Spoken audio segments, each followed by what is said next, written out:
the budget is going to be because Ghanaians don't want too much talking. We don't want to hear inflation this, inflation that. All we want is we should have peace and we should have things reduced so that we can buy. All they want is to stabilize the economy. All they want is to put food on their table. So we need a budget that will put food on our table. We don't want to hear, and the inflation is this, inflation that, and that. We don't want to hear their big English. We want to see changes in our lives. That is your finance minister presenting about. Yes, we promise to reset Ghana, and the reset is going to start from today because a lot of levies will go off, and we know that will reduce the living cost a bit. They should stabilize the city. That's all we want. So it should be no long talk. Me, I don't believe in long talk. Action. The action to start from today. That's all we are looking for. Right. Mr. Speaker, one thing that everyone should understand is that when it comes to the economy, it is not one having his or her discretion to give an illustration of a picture.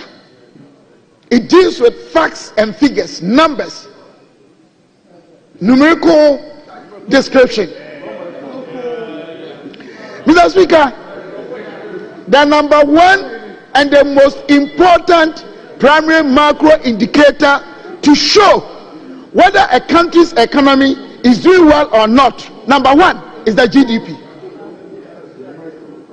You can't choose to say anything at all. 2016, God being so good, it is the same present president that handed over Ghana to His Excellency former President Nana Danko Akufo-Addo. GDP, as my brother said, just to re-emphasize, was 3.4. Mr. Speaker, we left over 6%, almost twice. Mr. Speaker, three most important secondary macro indicators all over the world in assessing any economy. Number one is the mainstay of your economy. In Ghana here is agriculture. They left 2.7. We left 4.5. Then you come to industry. It's very unfortunate that my senior respectable MP, Honorable Haruna, he made a statement that MPP government destroyed the private sector. I stand to be corrected. Private sector is a key and definitional element of dealing with any industry in the world. They left industrial growth of 4.3. We left 8.9, almost twice. Mr. Speaker, then you come to services. They left 2.8. We left 5%. Mr. Speaker, now you talk about the fiscal space in terms of consolidation to show whether your economy has a future, is strong or not. They left a negative figure. We left a positive figure. Mr. Speaker, take that aside. Could we have said that the economy was so bad and dead and was in ICU, intensive care unit? Mr. Speaker, when one is intensive care unit, you cannot even raise your hand. We're still performing our obligations. This country outlays billions of cedis every month for emolument, paying workers. Were we paying them or not? Where did they get money to pay workers in January? Mr. Speaker, let us be. I don't want to use any vocabulary because I'm dealing with a statement of the president. But let us be very careful the kind of picture we paint to this generation and the world. Mr. Speaker, all the pro-poor policies, both in kind and cash, we left those that were performing efficiently and effectively well, including free SHS, paying billions every month. Mr. Speaker, I want to come back to this whole issue about debt. Yes, we left a little over 70% debt to GDP. That is not too good, yes. But Mr. Speaker, we need to contextualize this and explain it well. I want any professor in the world and in Ghana here swear with Quran and Bible and say what I'm saying is a lie, because we are tired of misinformation. Mr. Speaker, when in the history of this country where Ghanaians, public and civil service workers, were asked to stay home but they were paid, have we forgotten so soon? They went through a period of some months of no working but they were paid, all of them in this country. Mr. Speaker, even after that, they ran shit for over 11 months. 10 will go 2 weeks, another 10 will go 2 weeks, and they were paying them. Mr. Speaker, private sector sacked over 40,000 people in this country, paying corporate taxes. We ran revenue shortfalls of 12 billion in this country. That was when the world grew negative 3.3. That was when the debt to GDP of the world went to almost 300%. We even did well. Had it been the NDC government, debt to GDP would have been 1,400. Because we are better managers of the economy. Mr. Speaker, all that we are talking about is that, Mr. Speaker, I want my brothers to understand. I want my brothers to understand. If the economy was in coma, in ICU, how come such a developing country such as Ghana, you are the social democrats, in economics, you are supposed to adopt what we call a contractional fiscal policies to roll out pro-poor policies. NDC government cannot boast of one social and pro-poor policy. The poor child's need, not even one. Which one? Tell me. You are not capitalistic. You are socialistic, but you cannot roll out one pro-poor policy. One. Even teachers and nurses allowance, you know you are running a better economy. You cancel them. Mr. Speaker, I want them to understand the fact that when it comes to managing the economy of this country, Ghanaians cannot have any hope under you. Mr. Speaker, no wonder. Thank you. Please wind up. Yeah. No wonder that when they were coming to power, they sang a nice song. Asampa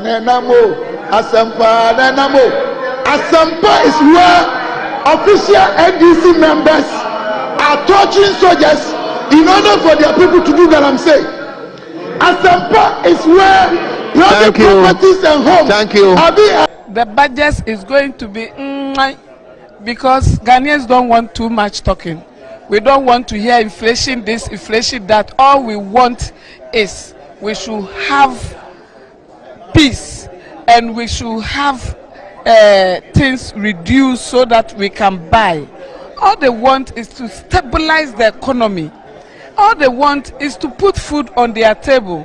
So we need a budget that will put food on our table. We don't want to hear, and the inflation is this, inflation that, and that. We don't want to hear their big English. We want to see changes in our lives. That is your finance minister presenting about. Yes, we promise to reset Ghana, and the reset is going to start from today, because a lot of levies will go off, and we know that will reduce the living cost a bit.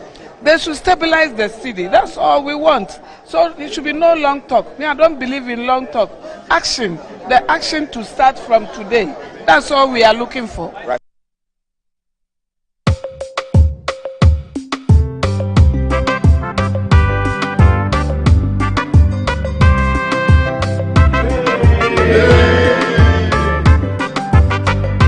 This day will never be forgotten. The 6th of March 1957, when the Gogo successfully get their independence officially. Ghana is the name. Ghana we wish to proclaim.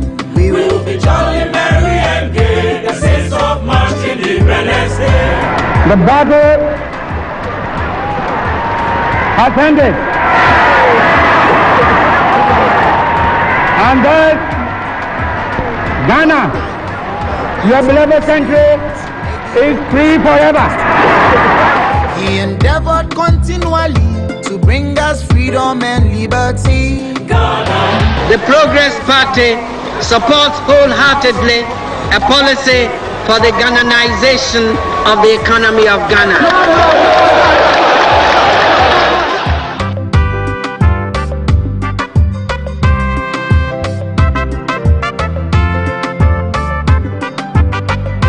National flag is a lovely scene with beautiful colors, red, gold, and green. The PMP says no to scarcity. The PMP says no to indignity. The PMP says no to humiliation.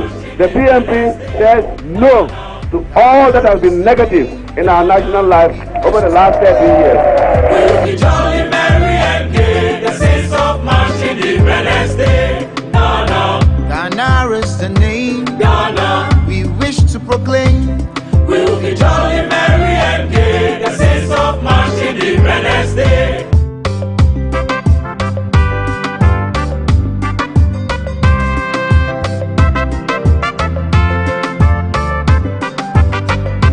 This day will never be forgotten. The 6th of March 1957, when the Go-Go successfully get their independence officially. Ghana is the name Ghana we wish to proclaim.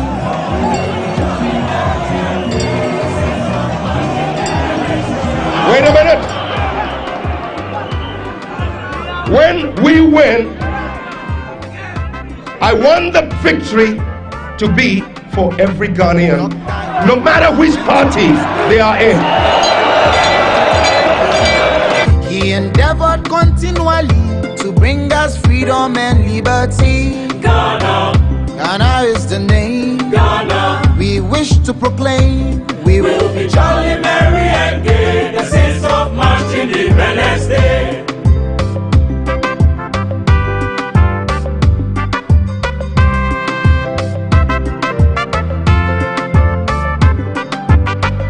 The national flag is a lovely scene with beautiful colors, red, gold, and green, with a black star in the center representing the freedom of Africa.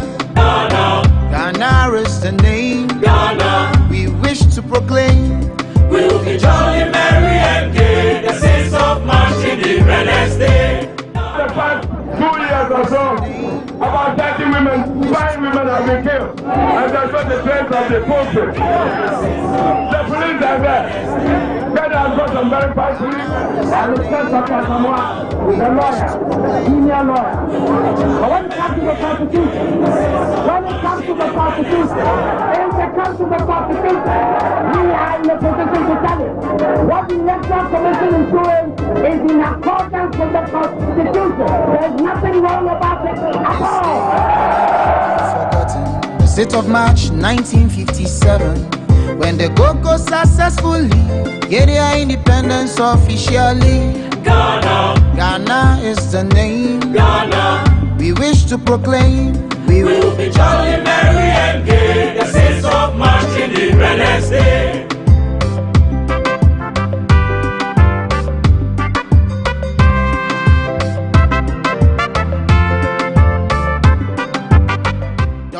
From a horse, or brown.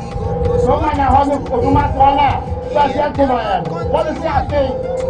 Yeah, but sister, no. Wakata no more. One massacre me. One massacre me. One massacre me.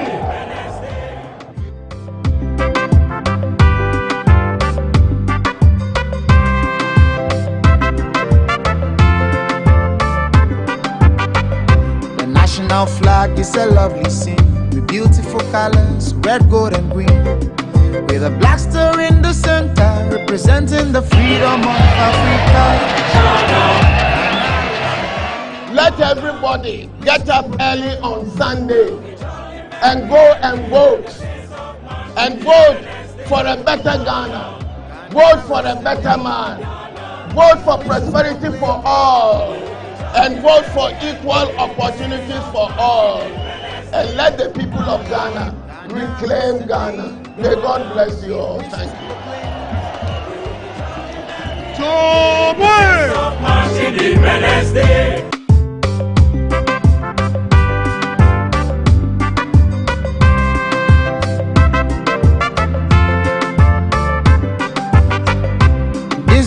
will never be forgotten. The 6th of March 1957, when the Go-Go successfully get their independence officially. Ghana is the name. Ghana we wish to proclaim. We will be jolly, merry and gay. The 6th of March, Independence Day.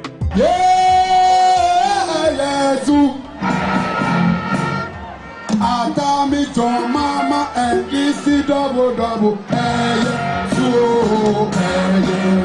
Atami say and DC double.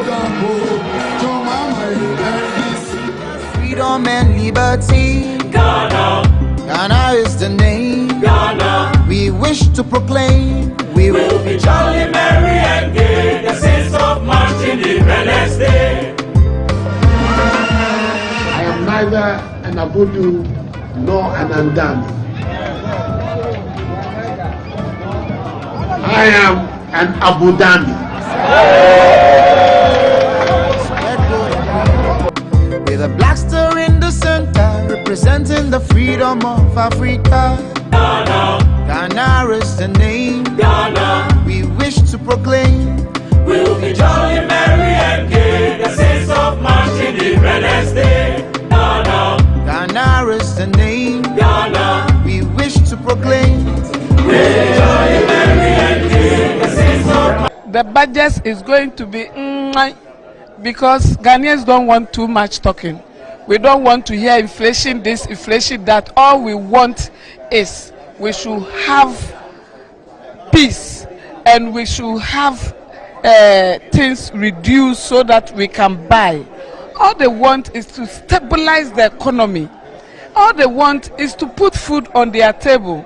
So we need a budget that will put food on our table. We don't want to hear, and the inflation is this, inflation that, and that. We don't want to hear their big English. We want to see changes in our lives. That is your finance minister presenting about. Yes, we promise to reset Ghana, and the reset is going to start from today because a lot of levies will go off, and we know that will reduce the living cost a bit.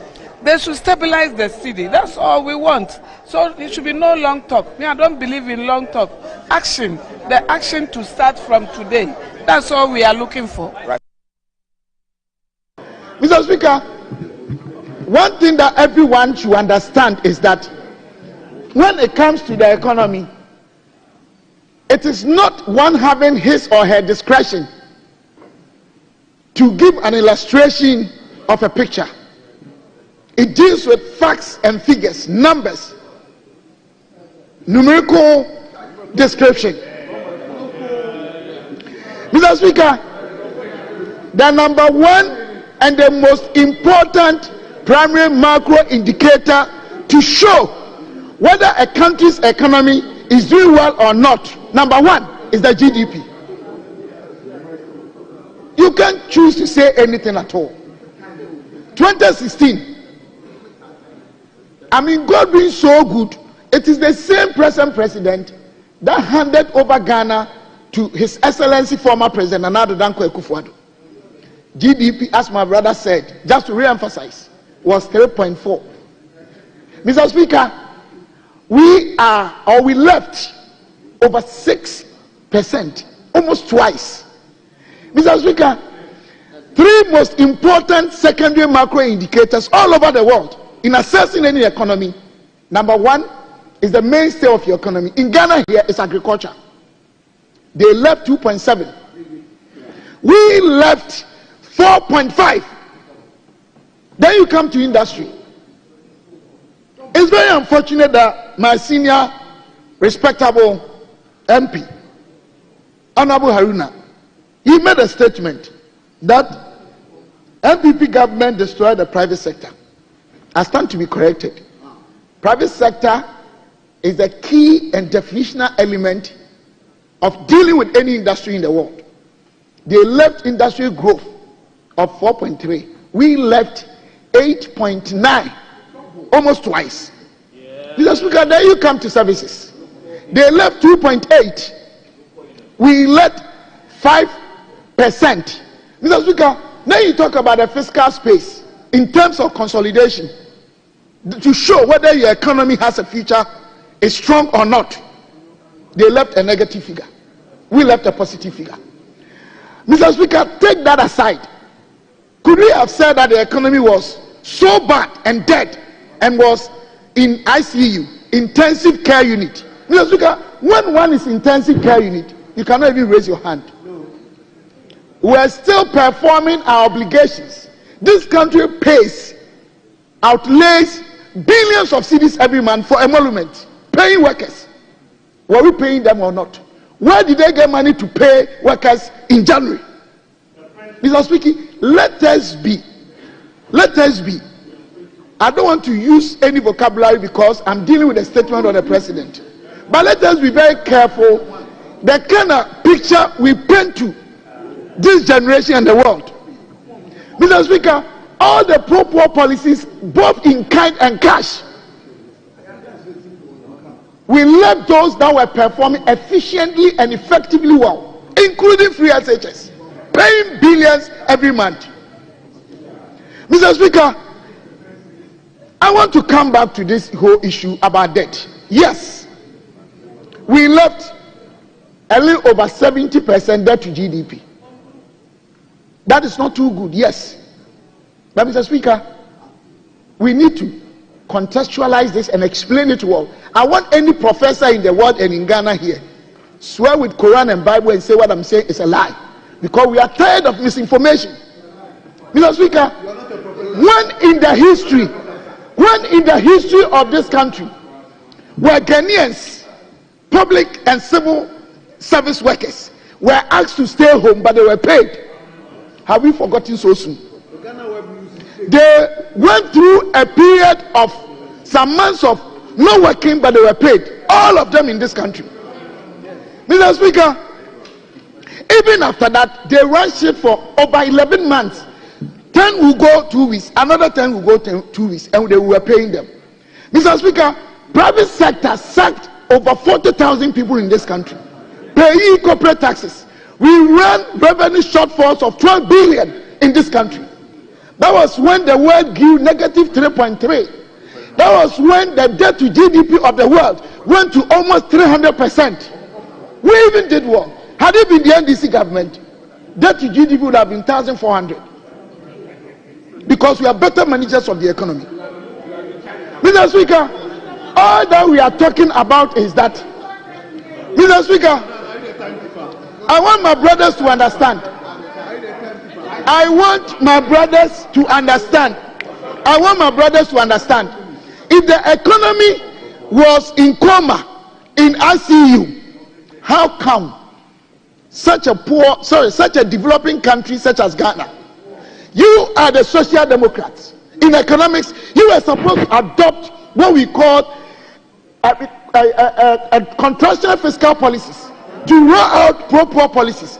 NDC government cannot boast of one social and pro-poor policy. The poor child's need, not even one. Which one? Tell me. You are not capitalistic. You are socialistic. But you cannot roll out one pro-poor policy. One. Even teachers and nurses allowance, you know you are running a better economy. You cancel them. Mr. Speaker, I want them to understand the fact that when it comes to managing the economy of this country, Ghanaians cannot have any hope under you. Mr. Speaker, no wonder. Thank you. Please wind up. Yeah. No wonder that when they were coming to power, they sang a nice song. Asampa is where official NDC members are torturing soldiers in order for their people to do that. I'm saying Asampa is where private properties and homes are being attacked.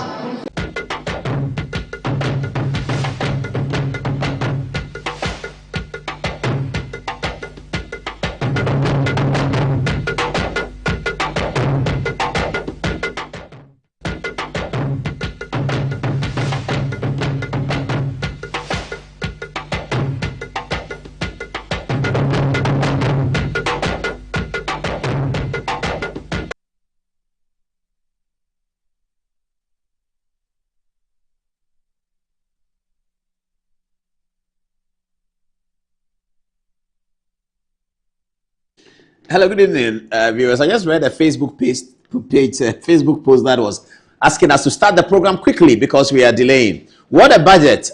Tonight is big deal. So the big story tonight is that the National Democratic Congress is saying that they have abolished betting tax. It was a big part of President Mohammed's campaign for 2024's election. It was also said by Alhaji Baumia's campaign that if they were to win, they will have a way of having another look at the betting tax because it was said to be an obnoxious tax. Now, this morning, Kaisel Atuforsen, the Minister for Finance and Economic Planning, or is it just Minister for Finance, no more economic planning, that goes to Dr. Nimoy Thompson. So, Minister for Finance, Kaisel Atuforsen, Member of Parliament, told Parliament today that he has abolished the betting tax, Soon after the budget, a press conference organized by former Minister for Finance and Economic Planning, Mohammed Amin Anta, MP, said that Kaisel Atuforsen has not abolished the betting tax. Wow. Who is telling us the truth? Tonight, Gideon Boako, also an MP and an astute finance person, also once upon a time a lecturer at the KNUST for PhD students in finance, will join us in the studio to explain to us the position that was taken by Mohammed Amin Anta. That seems to be the position adopted by the minority, that Kaisel Atuforsen has not abolished the betting tax at all. I've been listening to Gideon Boako just before the program started. He's here already and trying to understand it. It's interesting. You should get it. In fact, I told Gideon that if what he's saying is true, when we speak tonight on Good Evening Ghana, he should actually be able to say it in Twi as well, so we can understand it. Because it's interesting. If it's true that the finance minister has not abolished betting tax, then all the celebration that happened in town today with all the young men, I saw them. All the young men celebrating. I saw them on TV as well. They were being interviewed. There was vox pop from many radio and TV stations, and they all went on the streets and they, Joe Boy, say, betting tax is gone. So Saturday, when Liverpool beats Newcastle and you bet and you win, there will be no betting tax. Mohammed Amin Anta says that's false. It's a false hope. It's a falsity. Don't celebrate, because as far as he's concerned, at least as far as the budget presented today is concerned, betting tax is still a big part of Ghanaian lives. We'll get there in a minute and understand what it is. Now, though, let's get onto the touch screen. Let me tell you how I celebrated the Independence Weekend. Oh, there you go. So at the Independence Weekend, I traveled out of Accra to my hometown in Kwamo, where the Queen Mother had been. The Queen Mother has already been buried, the late Queen Mother. But there was a final funeral rites conducted. So here we are at the what should I do? Okay, right. Here we are in Kwamo. This is me and my family people. Oh, what's happening? Who's going to fix it for me? A screen goes on and off and on and off and on and off. So yeah, I'm not sure what they're going to do. Let me do okay here. Then yeah, okay. Moment is going to. All right, they will deal with it. They will deal with it in a minute. So we're going to look at those pictures. And then I also saw, whilst we were at a funeral, oh, it looks like my white is giving feedback to the TV. Can you give me the jacket? Let me just wear it. Sorry, viewers, I just have to, they are fixing it for me. Let me just get this done. 1 minute, we'll be back, viewers. Just watch this montage. This Good Evening, and I'll be right back. This inflation, that all we want is we should have peace, and we should have things reduced so that we can buy. All they want is to stabilize the economy. All they want is to put food on their table. So we need a budget that will put food on our table. We don't want to hear, and the inflation is this, inflation that, and that. We don't want to hear their big English. We want to see changes in our lives. That is your finance minister presenting about. Yes, we promise to reset Ghana, and the reset is going to start from today, because a lot of levies will go off, and we know that will reduce the living cost a bit. They should stabilize the city. That's all we want. So it should be no long talk. Me, I don't believe in long talk. Action. The action to start from today. That's all we are looking. But do you believe in long talk? Okay, no one believes in long talk. Now let's go through the photographs. Myself and my family members of mine we're all very happy to reunite at the village. This is a very elderly woman still performing the rites. Some of the important chiefs who were there to support Kwamo Hene. This is the new Ohima who has just been installed. Kwamo Hima. The announcer was spectacular. I'm sure you know that when you get to these funerals, the announcers are just spectacular. They have a way of doing it. This lady did a very interesting job on Saturday afternoon in Kwamo. She's just interesting. Yeah, a lot of the support base of our Queen Mother who all arrived there to sort of help. Yeah, of course, this was the pomp and pageantry was there. The sheep following, all the custody, the customs were observed. Here are the people, as they say, that the chief mourners, they were in red. The first line relatives of the Queen Mother, few more of the people. There is the Queen Mother again, the new Queen Mother of Kwamo, that is. The old one buried and final funeral rites conducted last Saturday. There she is. And there's one as well. This is Kwamo Hine in his elegance, who led the whole function. And then all of us enjoying ourselves and talking to each other. I'm looking for the photograph of the Honorable Member of Parliament. I think that's going to come soon. There he is. This is the Member of Parliament for Ejusu constituency on the right. We had an interesting conversation. We'll be meeting again. Here I am paying obeisance to Kwamo Hine, my chief. This is on the grounds of the funeral. We conducted the funeral on the AstroTurf that was constructed by John Kuma, the former Member of Parliament for Ejusu. John Kuma was the one who constructed the AstroTurf. Okay, so that was Independence Weekend, how I spent it in the Ashanti region. Whilst we were doing that, there were many funerals around. But Dr. Dampare was at a funeral. And he was dancing. Some people, if you look at the Facebook post, some said Dampare dances in Volta region to save his job. What job is he saving? Dampare already has a job. Why did they say that? But it was interesting for the Inspector General of Police. We know that Dr. Dampare is hugely theatrical. We know that. He's very, very theatrical in his expressions. And he does some of these things, buying cocoa and sending call a photographer, follow me, I'm going to buy cocoa and Katia. Then he say, have you taken a picture? Take it well, then he comes to put the picture on social media that he's buying cocoa and Katia with so much security. The cocoa and Katia woman was the most famous woman that did because so much security around him. The lady has never seen policemen coming around her like that. But it's because Dampare wanted to buy the cocoa and Katia for people to think that he's an ordinary person. So he calls a photographer to follow him. So he's quite theatrical, we know that. He went to Parliament and was crying. Yes. Because he thinks that people like to see people crying. So he's not doing a popularity contest because the Inspector General of Police doesn't do popularity contests. But that's what Dampare does. So we're not surprised when we saw this video. But what was intriguing was the way in which he was doing it. Have a look at the video. I'm sure you've seen it. Have a look at the video. Dr. Dampare, IGP.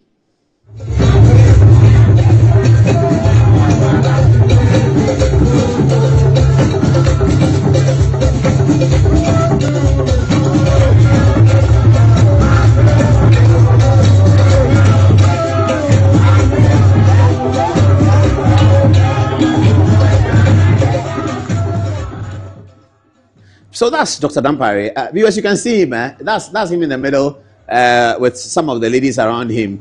This is the Inspector General of Police. His name is Ekufu Dampare, but this was in the Volta region. I think he's trying to show that he has Volta region connection to excite NDC people. As we all know, that NDC's base is the Volta region. Dampare really wants to keep this job, but we know that there's a lot going on in the president's office, in the president's mind.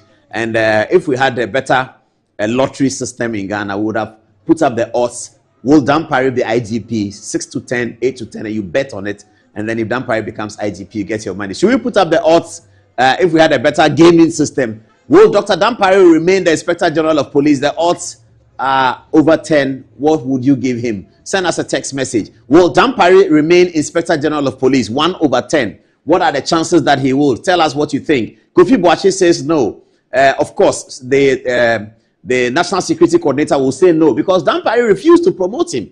Dampare refused to promote that guy and only promoted him in January 2025 when he noticed that this guy is very close to John Mahama. John Mahama has been elected president. So he's all over the place, very concerned. Dr. Dampare is very concerned about his position because the man that he overlooked, the man that, quote unquote, even disrespected, has been appointed as National Security Coordinator and he has to report to him. He's wondering whether that will, what that will portend in terms of his continued stay at the IGP job. So he goes to Volta region and he does a nice Agbada dance to tell them that, look, NDC, I'm your man. You know, we are all Voltarians. You can do look at it. Hey, you see Dampare, what is he doing? The man's name is Ekufu Dampare.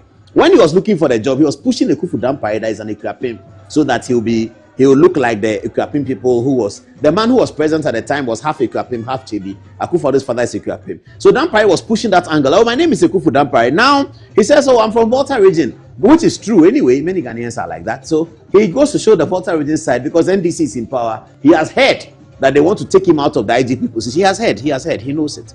And so he's trying to sell himself to the general public. But who is the decision maker? General public or Dampare? Or John Dramani Mahama? If I'm the decision maker, Dr. Dampare will stay because he has done an excellent job. If you cut out the theatricals and I'm going to buy Coco, take picture, let's do all those theatricals that no IGP does, he'll cut it out and focus on his police work. He's an excellent police officer. So if I am the decision maker, Dampare will stay. If you are the decision maker, what will happen? Tell us what will happen. I heard something about the OSP today. I just remembered. It's very dangerous. I heard that OSP had a meeting with the staff. And there was somebody there who is not a member of the staff, some 62-year-old or 65-year-old man. He's not a member of the staff. He's the OSP's business partner, and he was addressing the staff. I'm gathering the information. It's coming. Thursday it will come because I'm gathering it. It is very serious and I think totally reckless. But we'll deal with that on Thursday. It's coming. OSP, tell him that the meeting they had today, why was a non-staff member who is his business partner addressing the staff of the OSP? Does the OSP belong to an individual? Today is too late. There's too much for that today. So we'll get there. All right. Now, let's get to... Kisiagami, tell him I have a message for him. I want to understand why his business partner, who is not a member of staff of the OSP, was addressing the OSP staff in today's meeting. The staff were called to a meeting. A business partner of his came and was telling them how to do their work. I mean, really? I just want the evidence. The guy, I believe the guy, but I said, get me the details. He's going to bring it to me. Thursday, we'll deal with it. Okay. All right. So we'll get there. Now, all right. The confusion in Parliament. I'm coming to the Abu Jinapo and Black Rasta story. The confusion in Parliament about who said Medra, daughter of a Medra, has reached an apogee, a crescendo, because Volta region chiefs have gone to Speaker of Parliament, Speaker Bagbin, insisting that he should find who said daughter of a Medra. People speculate about who said it, but we'll get there in a minute. We'll get to daughter of a Medra in a minute. Now, though, we had done a story here about President Mohammed's first broken promise. I hope you remember that. His first broken promise was the number of women who were going to be in his cabinet. At the end of the day, his promise was completely shattered away. Now there's another matter coming up. Samuel Abu Jinapo here is alleging before Parliament that President John Dramani Mahama does not have 60 ministers in reality. You know, there's a de facto, the de jure, there's an ipso facto, ipso jure. So de facto means in terms of facts. De jure means in the terms of law. As far as the law is concerned, de jure. De facto. As far as ipso jure, de jure. De jure is as far as the law is concerned. Ipso jure is as far as the law says. Now, de facto is as far as the fact goes. Ipso facto is as far as the factual thing you can see. Abu Jinapo is alleging that in de jure terms, President Mahama may say he has 60 ministers, but in de facto terms, he has 100 ministers. He doesn't have 60. And that is a deception of the people. As you remember, is it Abraham Lincoln who said it? You can fool the people, some of the people all the time, but you cannot fool all the people all the time, etc., etc. Bob Marley put it in a song.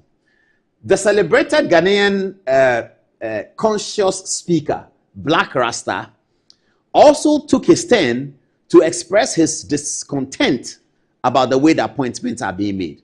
Let's first go to Parliament and listen to Samuel Abdullah Jinapo's erudite presentation about this matter. Just for the records, because President Mahama says he has 60 ministers. Abu says, no, you have 100. Why is Abu saying that President Mahama has 100 ministers and not 60? Have a look. Speaker, let me address one very important matter, which is the question of the size of government. And indeed, the president, when he addressed this house, made the claim that he had formed the leanest and most effective government in the history of our country. So I want to submit that you can have 10 ministers, another government can have 20 ministers, and the government that has 20 ministers may have a smaller government machinery, a smaller government size than you who have 10 ministers. And I want to demonstrate that, Mr. Speaker. Mr. Speaker, it's on record. The record is that the pegging or ranking of officials of the presidency are as follows, Mr. Speaker, since the inception of the fourth Republican dispensation. The Chief of Staff is pegged at the rank below the Speaker of Parliament, but above a cabinet minister who doubles as a member of Parliament. Mr. Speaker, a senior presidential advisor is pegged at the level of a cabinet minister who doubles as a member of Parliament. So a senior presidential advisor, by all intents and purposes, their salaries, emolument, conditions of service is equivalent to a cabinet minister who doubles as a member of Parliament. Mr. Speaker, a presidential advisor is pegged at the level of a cabinet minister who is not a member of Parliament. A presidential staffer is pegged at the level of a non-cabinet minister who is not a member of Parliament. And a presidential aide is pegged at the level of a deputy minister. These are the rankings since the inception of the fourth Republican dispensation. Mr. Speaker, so if you want to see the size of government and its bearing on the national exchequer, Mr. Speaker, don't just look at ministers and deputy ministers. Look at the government holistically. And Mr. Speaker, I want to submit that if you look at this government holistically, there are ministers, deputy ministers, senior presidential advisors, presidential staffers, presidential aides. President Mahama has formed arguably one of the biggest or largest governments in the history of our country as it relates to the cost on the national exchequer. Mr. Speaker, why do I say this? Check, for example, the president has appointed Dr. Valerie Sawyer as senior presidential advisor in charge of government affairs. Her rank is a cabinet minister who doubles as a member of Parliament. So her salary, her emolument, conditions of service, everything to do with her office is at the same rank as a cabinet minister who doubles as a member of Parliament. The Speaker, he's appointed a presidential advisor on economy, appointed presidential advisor for 24-hour economy, presidential advisor and special aid to the president, presidential advisor on national anti-corruption program, presidential advisor on diaspora affairs. Mr. Speaker, he goes on to appoint presidential advisor, presidential staffer, and special aid to the vice president, presidential staffer for Black Star Experience, and then presidential staffer for diaspora affairs.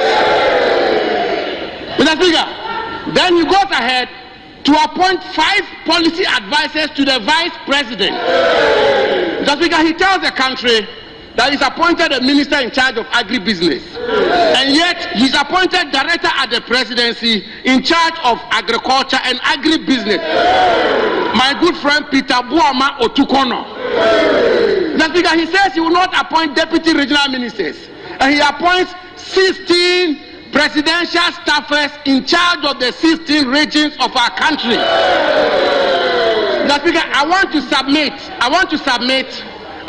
submit that these presidential staffers in charge of the 16 regions of our country, in essence, as it relates to the cost on the national exchequer, are in fact, indeed, and in substance, deputy ministers of state.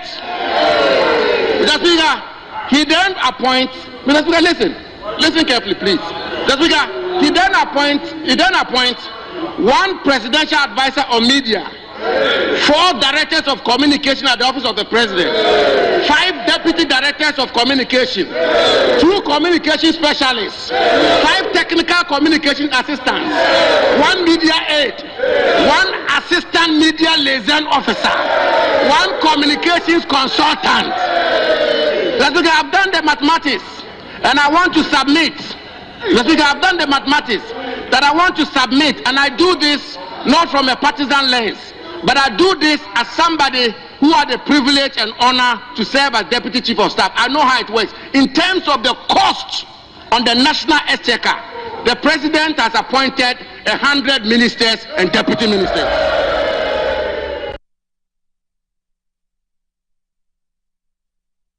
That was Abdullah Jina point. Send us your text on what you think about this issue. He's saying that based on the advisors that President Mahama has appointed, he has a point. How do you have a minister for agri? You have a deputy minister for agri. Then you have at the presidency, presidential advisor on agribusiness. What is happening? You have 3 people on agribusiness. John Domelo is deputy minister. There's a minister. Then somebody at the presidency. He sits at the presidency. We'll talk about that. But that was Abu's view of the matter from Parliament and from his privileged position as a former chief of staff. But there was also another sociological position on the appointments of President Mahama. It was rendered by Black Rasta. Some of the language from Black Rasta's rendition is quite harsh, but here it is.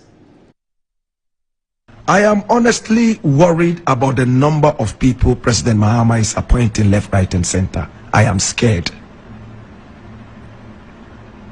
In fact, cockroaches are being appointed, lizards are being appointed, mosquitoes are being appointed left, right, and center. Mr. President, let's be honest and let's have it straight. If you have promised that we are going to have the leanest government is not only about ministers and deputy ministers. They involve and include all your appointees, for crying out loud. I am scared the rate at which appointments are flying all over the place. Is it a way to satisfy some people who supported the campaign? When you pass here, a cockroach has been appointed as something for something. A lizard is here, a frog is here. Then you check another corner, there is a bigger reptile there that is also appointed. It is a cause for alarm. What shall we say to these things? Let's go to the text messages so far and let's take a few and then we come straight to the interview. So Fatih, what are people saying? All right, thank you, Paul. So this is coming from Solomon Asante, and he says, do not be misled. The betting tax remains in place, applying to both lottery and betting wins. The minister's abolition announcement actually refers to the tax on lottery wins, which was never collected. This tax was incorrectly referred to as the betting tax. Ahmed Tijani said, apart from the 10% betting tax introduced, Akufo-Addo decided to impose 10% withholding tax on lottery wins, but the 10% withholding was never implemented. Dr. Gideon Boakun has explained it further, and his claim was corroborated by the Joy News fact check. Edward says, it is not their responsibility to promote pro-poor policies. Center-right parties are all over the world cut taxes for businesses to grow and employ more people. If you are in gainful employment, you can look after yourself and family. Instead of the NPP cutting taxes, they kept on imposing taxes upon taxes on poor Ghanaians. Ni Oko says, if the government of Nana Akufo-Addo scrapped the betting tax, COVID-19 and emission taxes, VAT on motor insurance, the party would have won. And then lastly, coming from Aaron Babako says, the recent announcement by the finance minister regarding the abolishment of the e-levy tax, betting tax and emission levy on industrial activities and vehicles in the 2025 budget marks a significant policy shift that reflects broader economic and social considerations. These changes aim to create a more favorable environment for both individuals and businesses, promoting growth and development in the country. What are your first thoughts? All right, so some viewers are of the opinion that the betting tax wasn't implemented at all in the first place for it to be abolished. Aaron says that everyone knows that the betting tax was implemented. If it wasn't implemented, then why did Bawumia promise to abolish something that wasn't implemented in the first place, deceiving gullible followers? Now, Kwabena Bwampon says, Apostle Paul, I think that the NDC is just playing with the minds of Ghanaians, and we being poor, we are applauding without thinking twice and even asking questions. How can something that was never implemented be abolished? Secondly, if someone is ready to serve or to take something off as they promised and they have the opportunity, their statements would be, we will, but rather everything they've been saying is we have. But all I have heard the Honorable Minister say was, we will. It seems that the Minister thought they were still on the campaign grounds. They have the power now. So what again is it with these promises? Good evening, he says. Bennett Dancer says, to clarify, if the so-called lean government has been allocated the 11.3 billion Ghana cedis to the presidency alone, or President John Mahama needs such a big cash from the poor taxpayer to run affairs at the presidency. Now, Musa Messi says that the NPP should bring their way of opposing the majority to a level that the layman can also understand and appreciate. He says that they should stop the bouclong they've been doing since, which eventually did not help them in the last election. He said the ordinary man in the Waliwali market might not have time to listen to the said GDP and exchange rate talks, unlike the NDC, who were seriously campaigning on the prices of onions and salt, and what have you that actually benefited them in the 2024 elections. Now, lastly, Abdul Basit says that the people that are saying that the betting tax wasn't abolished probably never experienced it in the first place, reason they think it wasn't implemented. Now back to you, Paul. All right, let's get into the conversation right now. Good evening to you, Honorable Gideon Boakong, and the mighty minority. You're a member of the mighty minority, led by the great Alexander Afenyo Markin and the Futu people. Okay. My constituency, you should mention the name of the constituency. I'm coming to that. Give us the full name of the constituency in there. Is it Bono or Bono Ahafo? It's Ahafo. It's Ahafo. Yeah. Okay. Where is that? Tano North constituency. Oh, Tano North. Yeah. Tano North in the Ahafo region. Yeah. On election night, we were one of the bright spots from that place because the seats were dropping like lame pins almost all everywhere. over. But we heard that Gideon had won. First time on the ballot. For the party. Yeah, my first attempt. Yeah, congratulations. Yeah. But it is the only seat in the entire Bono, Ahafo, and Bono East regions that has never gone to the NDC since 1996. Oh, I see. Yeah, my constituency is the only seat. Never gone to the NDC, so it's a safe seat. Yeah, it's a safe seat since 1996. All the seats in the have been going in and out. All of them have. No, but Sunyani too has never gone except the last election. Yeah, but we are the only one who stood firm, Okay, let's look at the confusion in town today. The NDC promised that they were going to abolish e-levy and betting tax. Many people voted for the NDC on that account. I have seen people respond on Facebook today, very intelligent people, I have to say, lawyers, respond on Facebook and say, thank you, John Mahama, betting tax is gone. Thank you, John Mahama, e-levy is gone. You have been reported to have said on Joy FM earlier today, after Mohammed Amin Adams' press conference, which was the one that brought all the confusion. He held a press conference, your side, led by Amin, saying that, don't listen to K. Salato Forsen. He has not abolished betting tax. He has not asked Parliament to change anything about betting tax. As far as Parliament knows, whatever is about betting tax is still there. And so nothing has changed. Yes, e-levy, he has taken it out, but betting tax, he hasn't. And everyone said, what are they talking about? Then he said something more. Amin said, we didn't even implement it. That was more confusion. And so social media started responding by bringing photographs of Miracles Abuaji saying that we will abandon betting tax. And they're asking, if you didn't implement it, why were you saying that you would abandon it? What kind of... And they were calling Mohammed Amin Anta dishonest. So you remember I called you in the afternoon and I said, what is happening? You explained to me, and I listened to you on Joy FM and asked somebody sent a text. Joy FM fact-checking seems to have proven your side right. But let's understand it. Let's start with the appointments. We'll come to the e-levy. The video we just showed, John Mahama's appointments. Now, you were telling me that the justification of the statements made by Samuel Abu-Jinapor in the studio is in the budget, because you find in the budget that allocation to the president's office is actually higher than Akufo-Addo's allocation. Can you elaborate on that? Yeah, Paul. So, the NDC, particularly Ato Forsen, made a lot of noise about the size of President Akufo-Addo's government and the budget that was allocated to the office of the president. And so one would have expected that coming on the wings of lean government by President Mahama and the NDC, and it's a good thing, they did well. They cut the number of ministers, which is commendable. I mean, it's fine. We would naturally expect that to translate in government expenditure. especially when they talk about cutting expenditure, lean government, we want to cut taxes, how are you going to make up for the revenue shortfall? And today Atuforsen said we will stop the bleeding. How do you stop the bleeding? You want to cut taxes, you want to ensure prudence.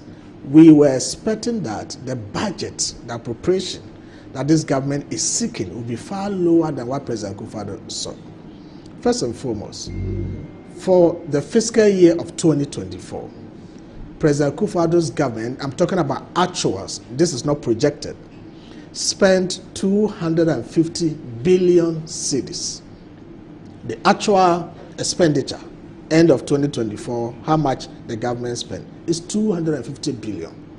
If you have a government that was christened as a bloated government, overspending, and the government spent 250 billion, and you have a new government that has come to say that we are cutting expenditure, we are cutting costs, we are reducing the number of ministers, would it sound right to you if they come and tell Ghanaians that we should give them more than the 250 billion? How much are they asking? But today, Atuforsen is seeking Parliament to approve 290 billion cedis for government expenditure. Look, for him to spend for just 9 months, mind you, already over 60 billion have been given to this government by President Akufo-Addo for the first 3 months, the first quarter, which is January to March. Okay, so January to March budget was prepared for this government by the outgone government, and that money have already been given to them. Today, Atuforsen, President Mahama, who promised to run a lean government, is seeking for Parliament to grant him 290 billion cedis for 9 months, more than the 250 billion cedis spent by President Akufo-Addo for 12 months in 2024.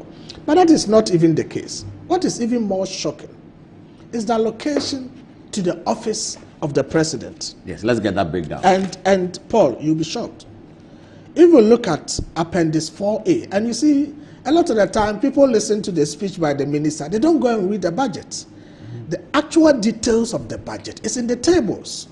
If you look at Appendix 4A, page 139 of the budget, allocation to Office of Government Machinery, compensation alone is 2.7 billion. That means salary. Yes. Meanwhile, they said President Akufo-Addo's government was bloated, hired so many people, was paying salaries, allowances, and all of that. Yet, compensation that was spent by President Akufo-Addo for 2024 was 327 million.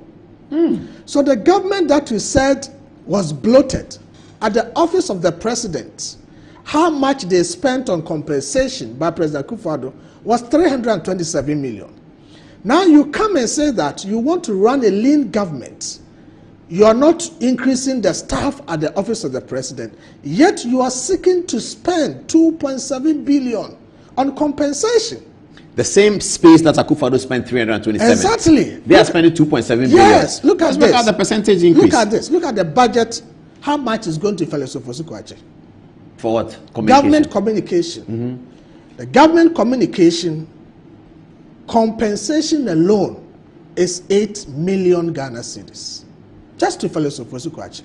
8 million Ghana cedis. No, I think it's to his ministry. There's no ministry. I mean, he's a minister. Yeah, he's a minister of state. Minister of state. Yes. One person. And Shamim a Muslim. No, there are others. The vice president's office is also under them. I don't see any other person. Oh, there are four. So the four people are spending 8 million. Meanwhile, is it per annum?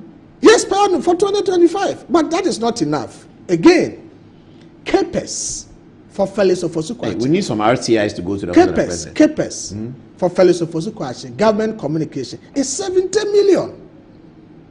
So, in effect, just Ofosu-Kwakye's outfits, government communication outfits, they have been allocated 78 million Ghana cedis. One office. You said 8 million. Why is it? Why did it come to the 8 million is for goods and services. CAPEX is 70 million. What is CAPEX? Capital expenditure. When they have to buy something. I don't know what he's going to do. He's just government communicator. Or maybe he has to buy OB vans. Okay. He has to buy vans around the country. When President Akufo-Addo had a Ministry of Information, you can ask Fatih. Okojo Ponkroma, how much was allocated to the Ministry of Information? Which was a regular ministry. Exactly, not even more than 10 million. But today you have one person heading government communication, and he's going to be given 8 million as for goods and services, 70 million for capers. And look at this. We have research department. But maybe they want to buy cars. I'm coming. Research department at the office of the president, like Dr. Owusu Mensah used to do. Research. Research department at the office of the president. Goods and services. President Mahama is seeking to give them 50 million cedis for goods and services at the research department of the president, and capers for the research department of the office of the president, 20 million cedis for just 1 year. It's bigger than 2 or 3 ministries combined together under Akufo-Addo's government. So this is what we are talking about. It is not just in the numbers. You see, people should be interested in this document called the budget statement for 2025. Go through the tables, go through the appendix, and you will be shocked the kind of expenditure lines they have put together. How can you say you are reducing the number of ministers from 80 or so to 60, cutting expenditure? You want to run an austere government and yet seek to spend more than President Akufo-Addo spent. And you say Akufo-Addo's government was bloated, and you are pumping a whopping 2.7 billion cedis to the office of the president for goods and services. In effect, they are seeking to spend about 11 billion cedis in totality. Goods and services, capers, compensation, whatever, under the office of the president. President Akufo-Addo never spent more than 3 billion when he was in government, 1 year. But you are seeking to spend 11 billion in 1 year, and you want Ghanaians to clap for you. And what is so worrying also is that when Akufo-Addo did this mega expenditure that the NDC described as over expenditure and all of that, he was able to grow the economy to 5.7% GDP and 1.2 trillion in terms of nominal GDP. This has never happened before.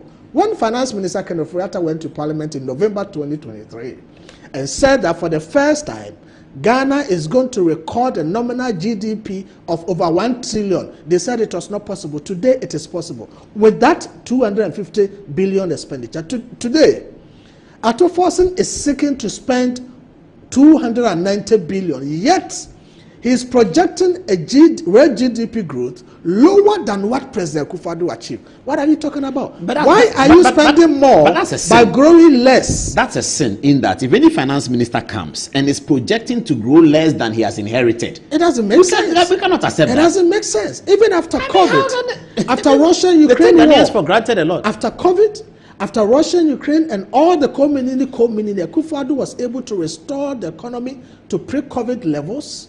And now we are growing at 5.7. Now you are seeking to spend more than Akufo-Addo spent, yet you are saying that your growth is going to be below what Akufo-Addo left. What growth percentage is he projecting?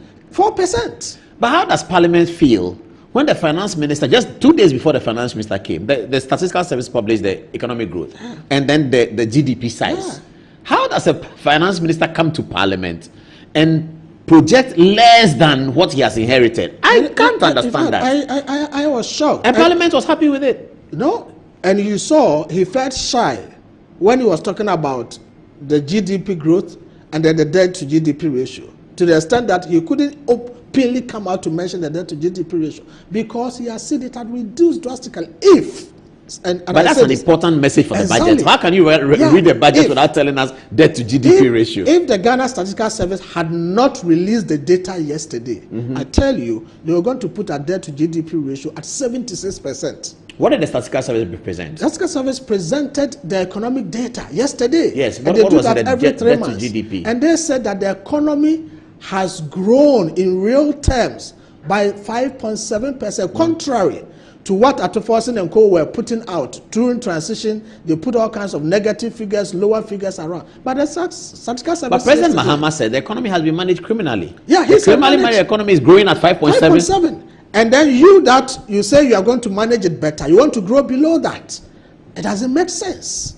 It doesn't make sense. For the first time, Akufo-Addo has left a size of the economy in terms of economics quantum terms. 1.2 trillion. Size of our GDP. It has never happened in the history of this country. President Mahama left an economy that was growing nominally, in terms of nominal GDP, 219 billion, 219 billion. This is what he left for President Akufo-Addo.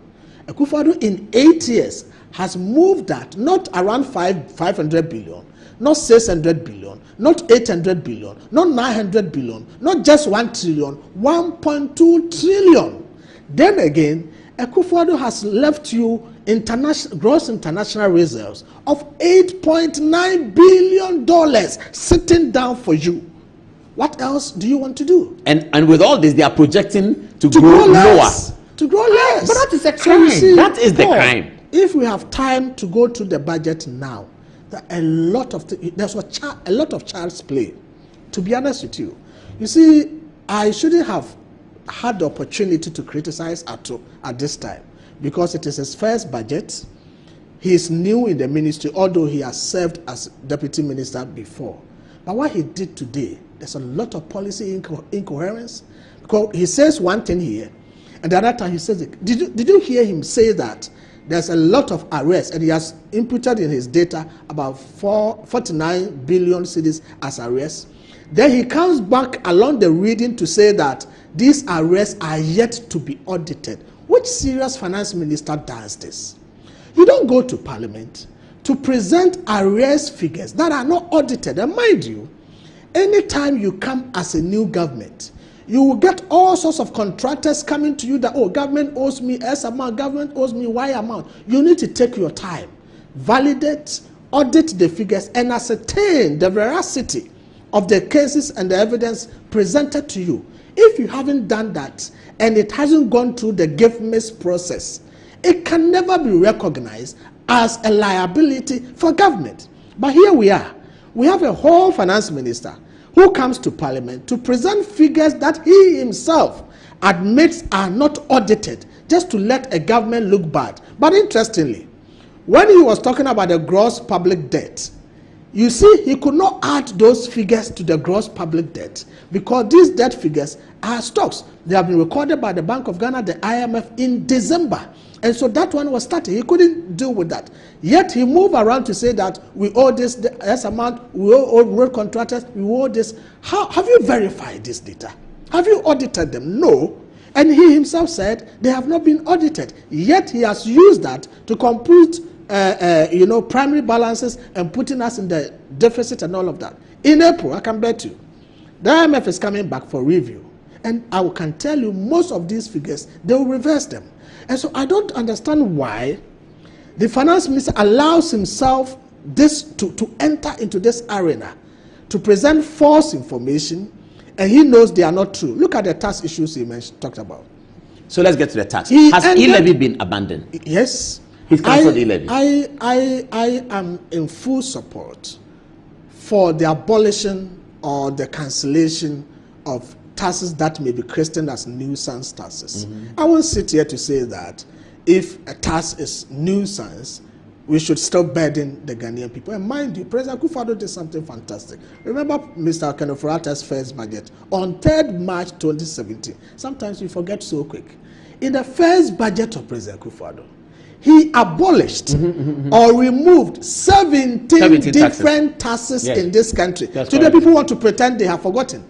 Never in the history of Ghana have we had a government that has reduced taxes or abolished taxes the way President Akufo-Addo did. In his first budget, 17 different taxes in this country by Ken Ofori-Atta and President Akufo-Addo and the NPP government. Today, Atto-Forson subtly sought to create the impression that he is abolishing sales taxes, but in effect, only 3.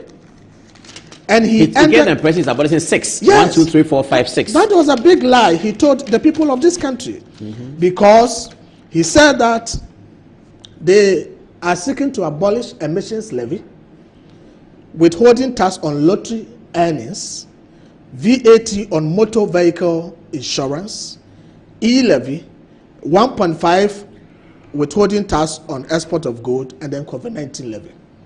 It is true that yes, they are seeking to abolish the COVID-19 levy, which I support.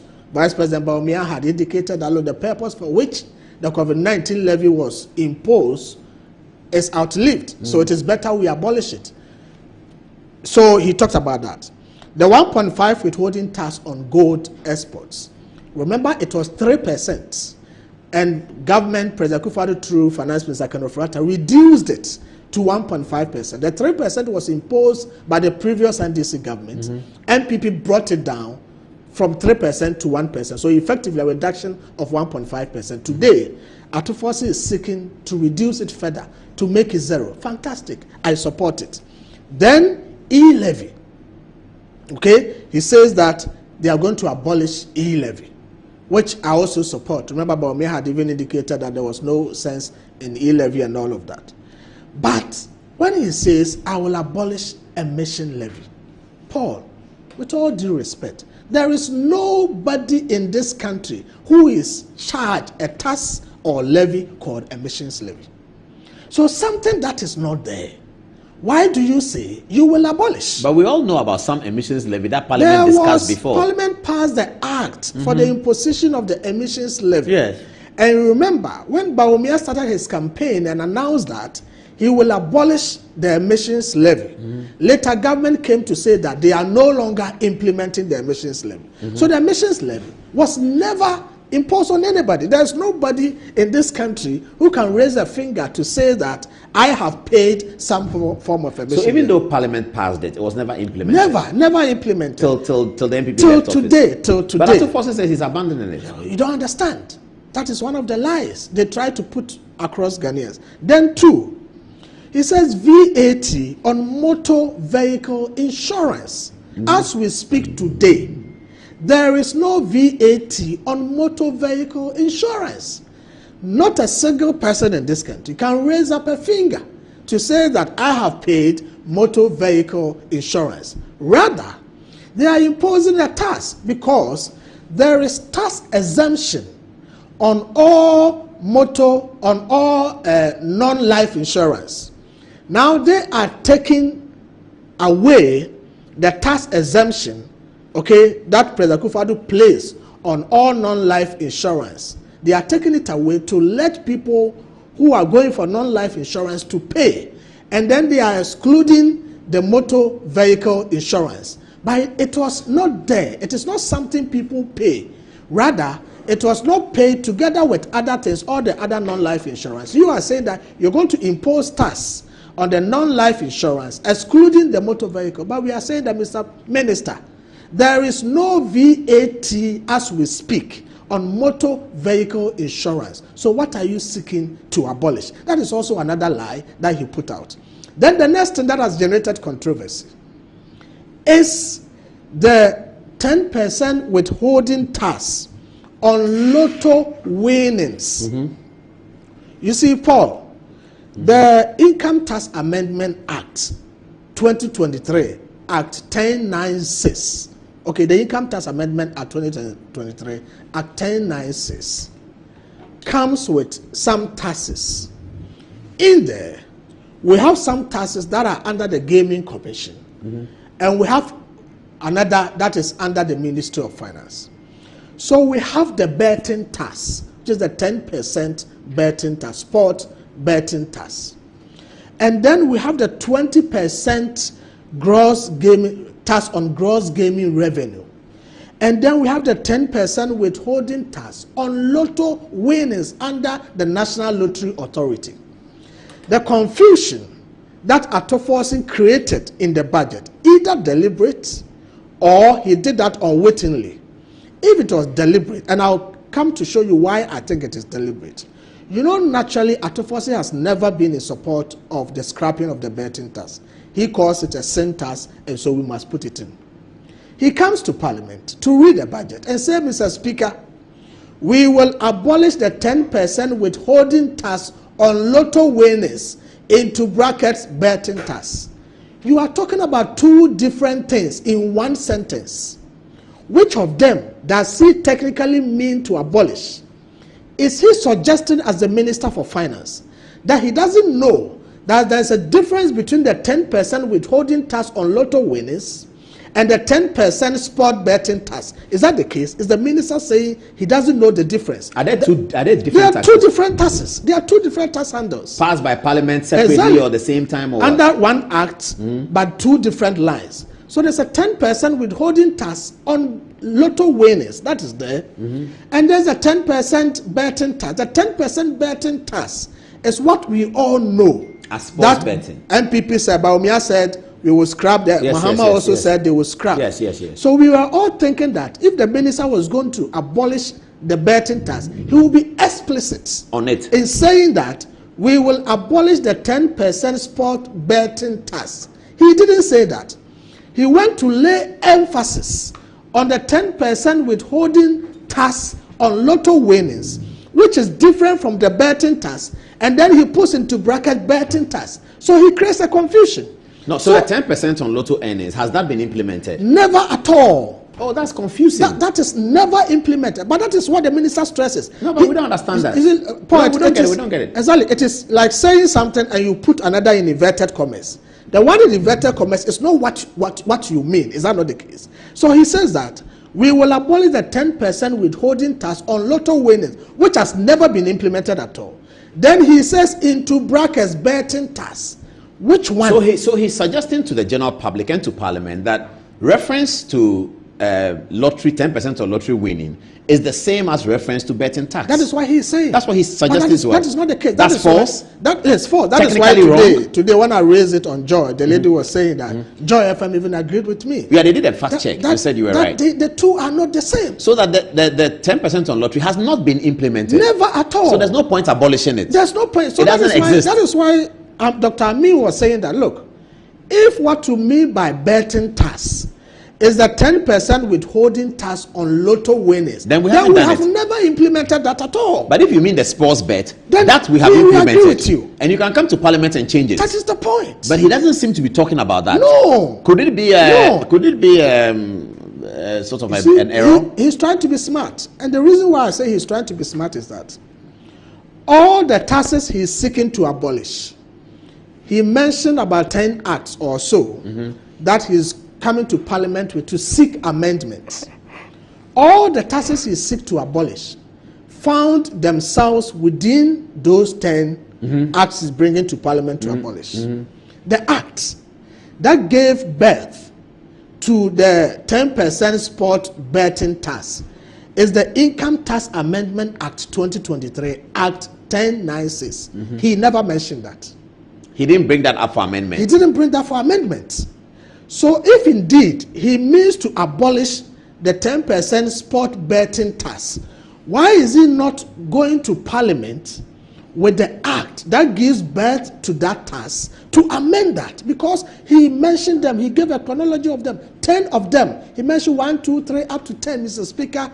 These are the bills or the acts I'm bringing to parliament to seek amendment to cause me to impose this tax or abolish this tax. Of the 10 amendments he's seeking to submit to parliament to seek amendments for the abolition of the taxes, the Income Tax Amendment Act that gave birth to the betting tax did not find itself there. So it raises a lot of questions. So we are all So when the young men after the Vox Pop by radio are jubilating on the street that betting tax is gone, they have to wait. So today as we speak, in all fairness, I want the betting tax to go quickly.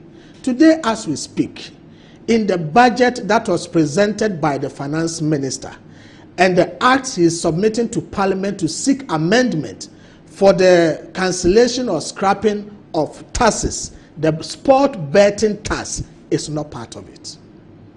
It is not part of it. Nobody should deceive him or herself. Really it can be an afterthought that tomorrow they will bring it. But as we speak, as per the budget that was presented by the finance minister today, the acts is presented to parliament to seek amendments to scrap some taxes or impose some taxes. They don't include what will enable him to abolish the 10% sport betting tax. If it comes to parliament tomorrow with it, so be fine. So be it. But as we speak, that is not included. But we all want that to go. And so we are drawing his attention That rather what he focused on, the 10% withholding tax on lotto winning, is not the same as the sport betting tax he seeks to abolish. As he told Parliament, and the 10% on lotto has not been implemented. Not at all. So it is better for him to clarify. Nobody begrudges him. It is better for him to clarify and come with that. Then on the taxes they have introduced, I've heard them say that, oh, he had a smart way to make up for the revenue shortfalls. And the smart way he's going to do that is the tax refund account that he says is going to reduce from 6% to 4%. And I heard him say that is going to save the taxpayer some cost. Jesus Christ, that is never true. The tax refund, what is it? Government says that every year, all the non-oil revenues I collect, I will earmark 6% of that into a certain account, such that if people come to file for tax refund, I'll go to that account, dip my hands into it, and take some to pay them. If at the end of the year, how much tax refund application that come to government is not up to the amount, the remaining amount comes to the consolidated fund and government spends it. And now he says that instead of doing 6%, I'd rather take 4% of the non-oil revenue into that account to use it to pay tax refund account. It is government money. It is government money that it spends all the time, revenue. So this is no ingenuity. It doesn't save government any amount. It is money that you say that every month when I take my salary, I'll put 5 Ghana cedis aside in case demands from the family come. Then I'll use it to pay.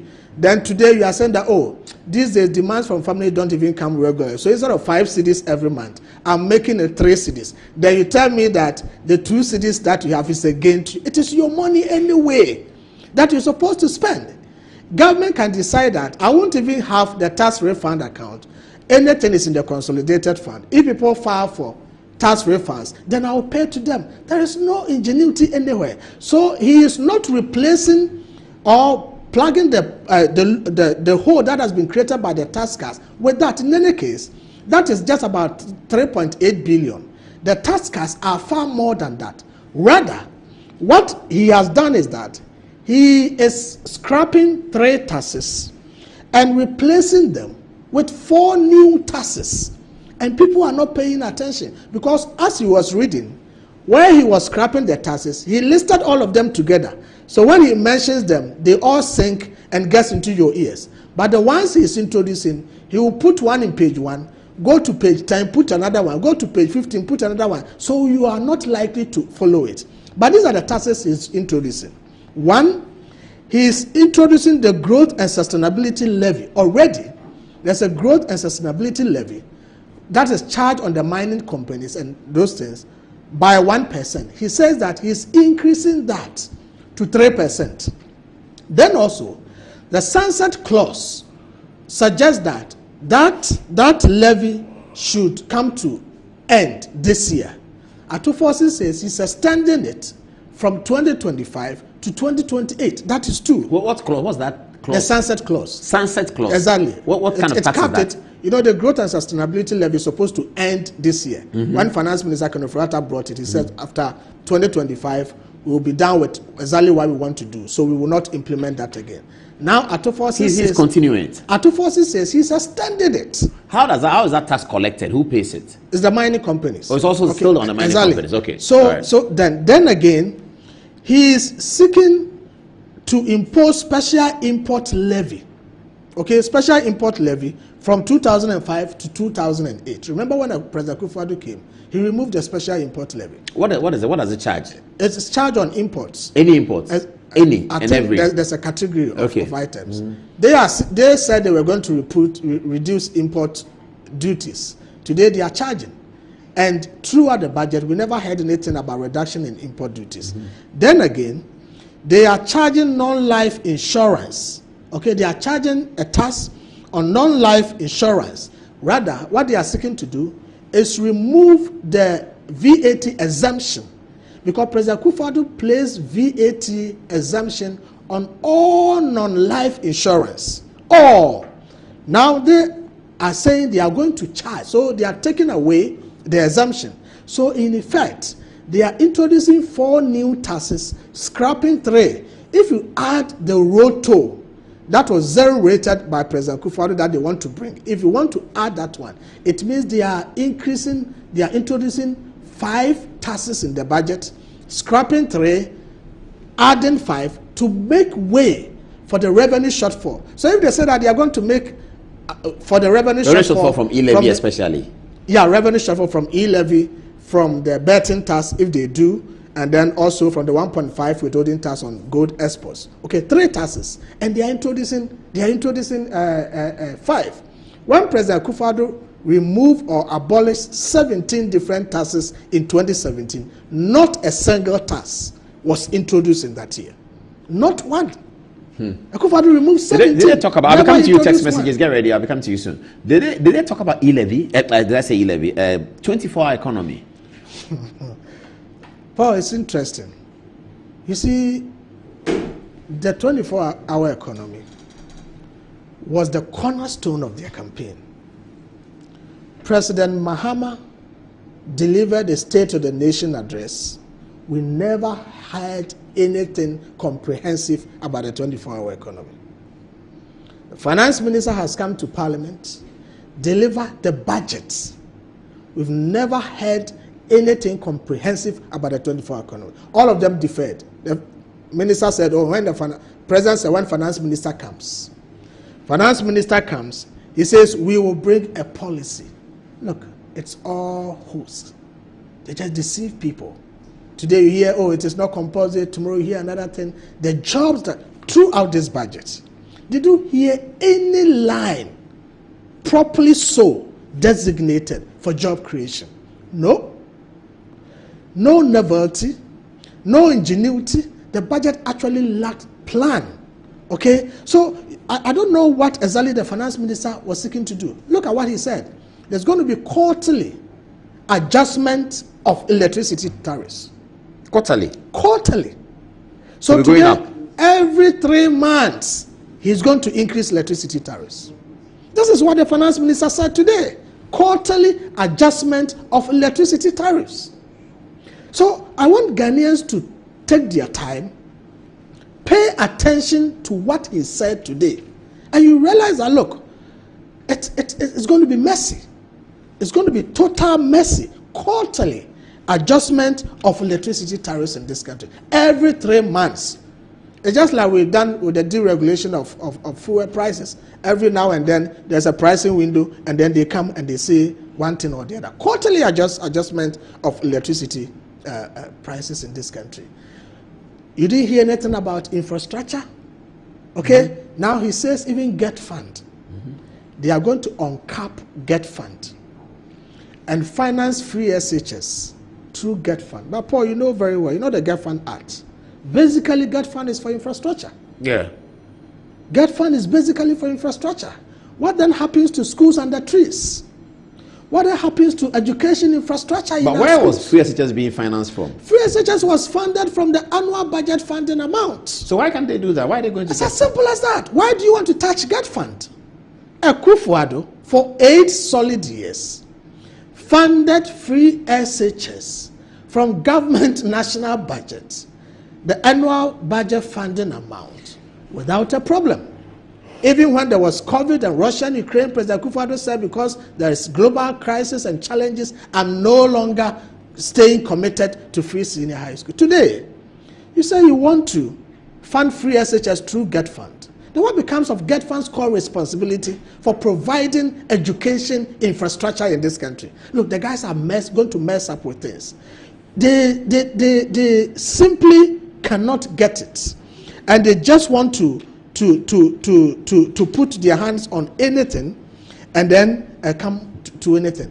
Now you heard him say he's going to increase the cost of gas to power producers. Okay?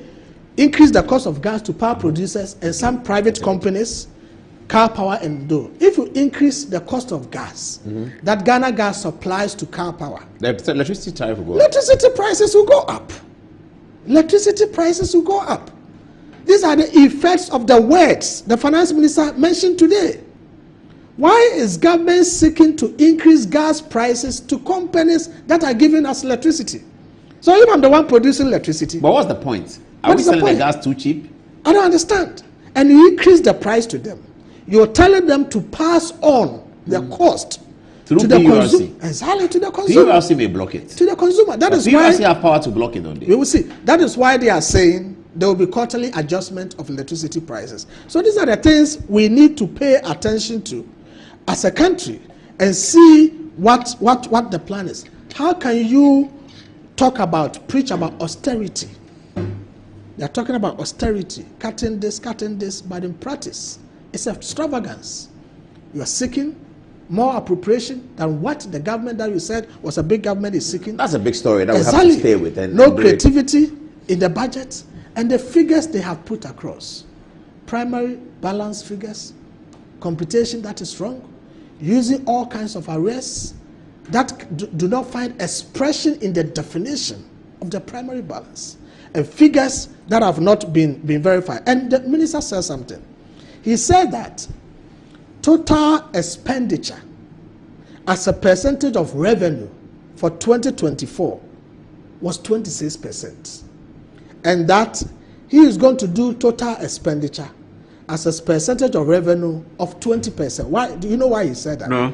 He was trying to create an impression that President Akufo-Addo overspent. Yeah, but with this his figures, will he be able to achieve? He said President Akufo-Addo overspent more than he was supposed to spend, but he is going to spend less relative to revenue. This is what the minister said. Total revenue as a percentage of expenditure for 2024 was 26. That is what he said, and he's going to do 20%. Meanwhile, Paul, this is the budget presented by the finance minister. If you go to page 133 and 132, appendix 2C, that is where the details are. They say the sweetness of what? Of the is it the eating? Exactly. Of the pudding is the eating. You go to the tables, everybody should take the budget. Cross-check that with what the minister said. What he said was just to put out some figures to deceive people and let President Akufo-Addo look bad. It is not true. If you go to appendix 2C, page 132, 122, it says that the total expenditure for 2024 was 226 billion.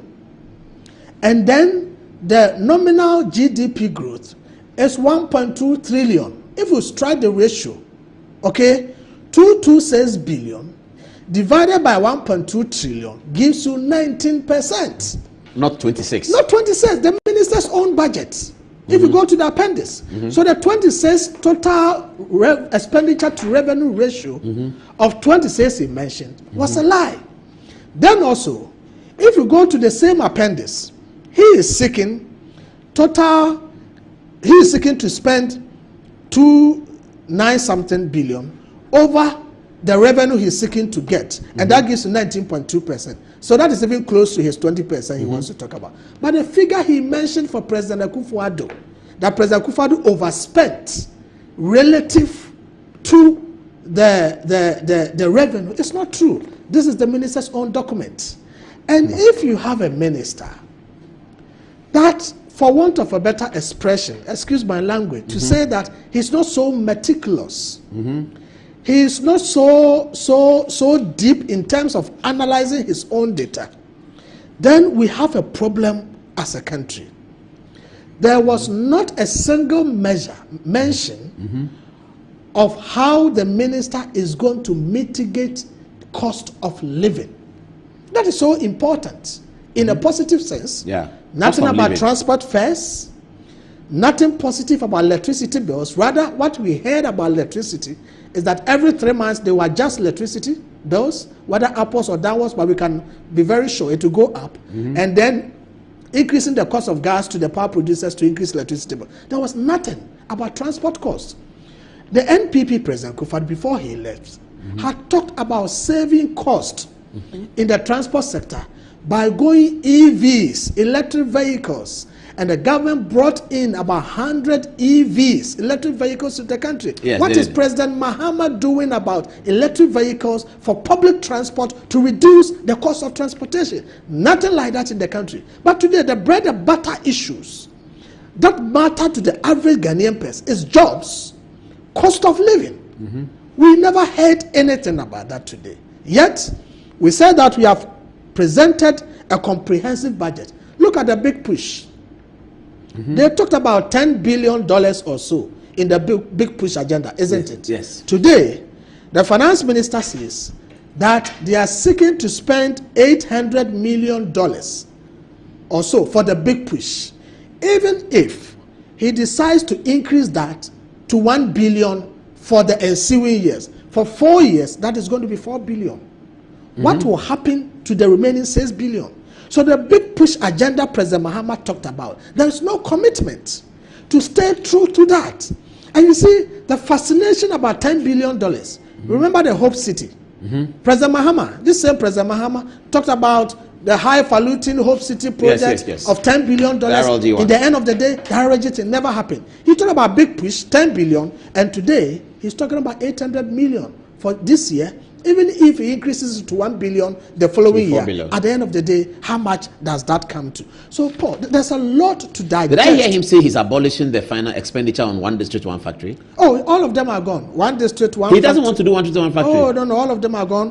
One district. That would create employment for people. One district, one factory, development authorities, Ghana Cares, Obatampa, all of that. And that the irony of it is that if you are abolishing all these fantastic projects, let's say you think they failed, opposition, that is what you say. These were things government was spending money on. So President Akufo-Addo was spending money on Obatampa Cares, one district, one factory, one village, one dam, community. You think they are all useless. Akufo-Addo was spending money on all of this with 250 billion. Then you want to spend more. You more. are seeking to scrap all of this, and yes, you are spending more. 290 billion. What are you spending the money on? What are you spending the money on? That is the question Ghanaians we should hope be people asking are not going to President steal Mahama. it. We hope people are not going to steal it. What are you going to spend the money on? You are pushing 70 million cedis to Ofesu Kwache to spend on papers. Push. No, somebody has just texted me, Gideon, they are going to beat you up. They said, I tell Gideon to stop saying CAPEX. It is capital expenditure. They're going to use the money to buy cars. Exactly. They say you should stop saying CAPEX. So, dude, the person has helped me. The capital expenditure is the land cruisers. Yes. The land cruisers, the office staff, the land cruisers and those things. Traveling allowances. Oh, I tell you. 70 million for Ofesu Kwache and Shamima Muslim. Just the two of them. 70 million cedis per year. Their salary and allowances and everything. 8 million cedis. Shamima Muslim, Ofesu Kwache. You are saying there's another person. Kwesi Pratt's daughter. Yes. 3 of them. Yes, Add 2, make it 5. Yeah. 78 million cedis for 1 year on Ofesu Kwache, Shamima Muslim, Kwesi Pratt's daughter, and maybe 2 other persons. Jesus Christ. You see, Paul, we have to be serious. You see, like I said, this is Ato's first budget. So ordinarily, we should have given him space to room. But what he has done today, vis-a-vis what they criticize against President Akufo-Addo, it doesn't make sense. It's mind-blowing. And so we need to draw their attention to some of these things so that we see how best, we are able to address the issue.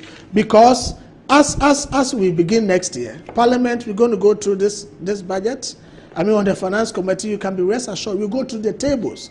The things we have to follow up when the Finance Committee is looking at it. Exactly. When the Minister is invited to the Finance Committee. Exactly. Is that not a public hearing? When the Minister goes to Finance Committee, can we all not be there? Oh, or the Speaker will decide? The Finance Committee, it depends. Let me find out what people are saying about what you've been saying so far. But just before we do that, let's switch back to Parliament and watch the video on appointment. This is incredible. If everything Gideon is saying is correct, that's incredible, isn't it? Let's see Abu again, and then we go to text messages. Speaker, let me address one very important matter, which is the question of the size of government. And indeed, the President, when he addressed this House, made the claim that he had formed the leanest and most effective government in the history of our country. So Speaker, I want to submit that you can have 10 ministers, another government can have 20 ministers, and the government that has 20 ministers may have a smaller government machinery, a smaller government size than you who have 10 ministers. And I want to demonstrate that, Mr. Speaker. So Speaker, it's on record. The record is that the pegging or ranking of officials of the presidency are as follows, Mr. Speaker, since the inception of the fourth Republican dispensation. The Chief of Staff is pegged at the rank below the Speaker of Parliament, but above a cabinet minister who doubles as a member of Parliament.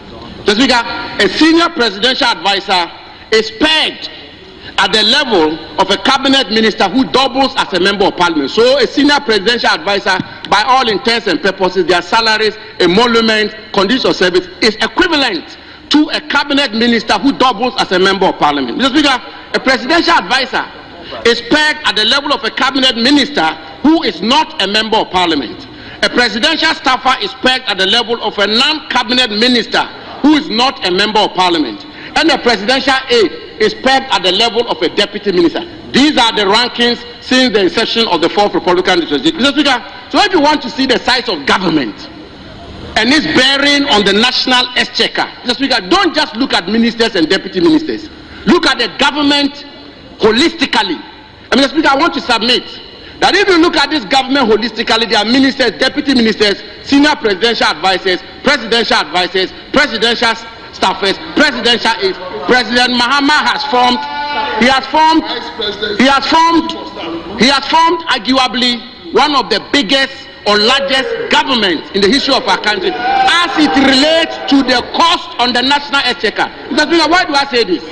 Check, for example, the president has appointed Dr. Valerie Sawyer as senior presidential advisor in charge of government affairs. Her rank is a cabinet minister who doubles as a member of Parliament. So her salary, her emolument, conditions of service, everything to do with her office is at the same rank as a cabinet minister who doubles as a member of Parliament. The Speaker, he's appointed a presidential advisor on economy, appointed presidential advisor for 24-hour economy, presidential advisor and special aid to the president, presidential advisor on national anti-corruption program, presidential advisor on diaspora affairs. Mr. Speaker, he goes on to appoint presidential advisor, presidential staffer, and special aid to the vice president, presidential staffer for Black Star Experience, and then presidential staffer for diaspora affairs. Mr. Speaker, then he goes ahead to appoint 5 policy advisors to the vice president.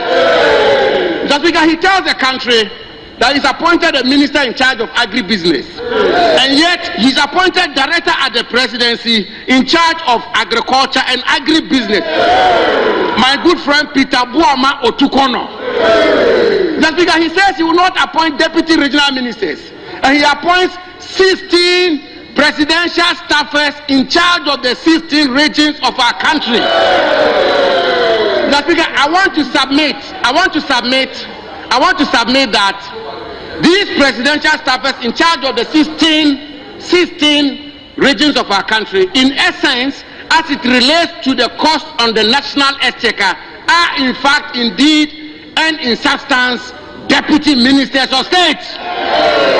Mr. Speaker, he then appoints, Mr. Speaker, listen carefully, please. Mr. Speaker, he then appoints 1 presidential advisor on media, 4 directors of communication at the office of the president, 5 deputy directors of communication, 2 communication specialists, 5 technical communication assistants, 1 media aide, 1 assistant media liaison officer, 1 communications consultant.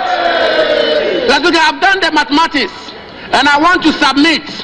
I've done the mathematics that I want to submit, and I do this not from a partisan lens, but I do this as somebody who had the privilege and honor to serve as Deputy Chief of Staff. I know how it works. In terms of the cost on the national exchequer, the President has appointed 100 ministers and deputy ministers.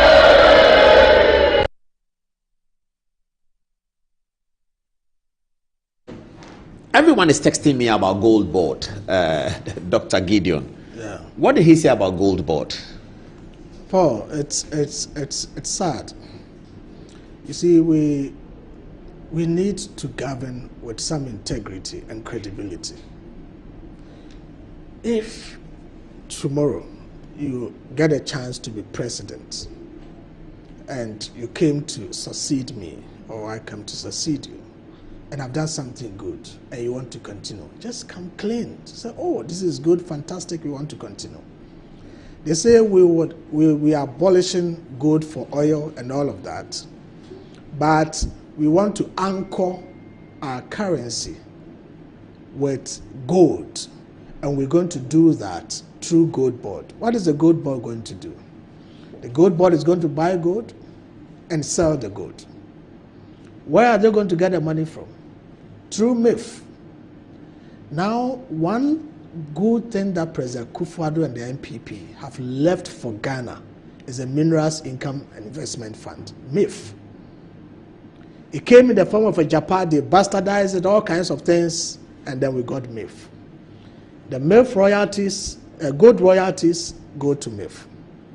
Today, the finance minister is saying that he is taking 80% of the gold royalties, the mineral royalties that go to MIF. He's taking it from MIF and depositing it into the annual budget consolidated fund, so that he, the finance minister, will have control on how to use the mineral royalties. We created MIF so that MIF will be a body to invest the mineral royalties that come. And that is how come we are seeing such huge figures. Because they have been invested, they have been making profit. If you read the MIF records. Today, the thing that they criticize and said Japan was bad, MIF was bad, everything, they have seen that it has created billions and billions of dollars. So now finance minister is going to leave MIF with only 2%. 20% or 2? 2. That's 2%. what I heard. You said 80. They said they are taking 80. But from what he said, let's give him the benefit of that to say 20% for MIF to use to run their operations. The 80% is going to the consolidated fund. Once it enters the consolidated fund, the finance minister has the discretion on how to use it. On how to use it. And he says that he is going to give $400 and something million to Gold Board to start buying gold.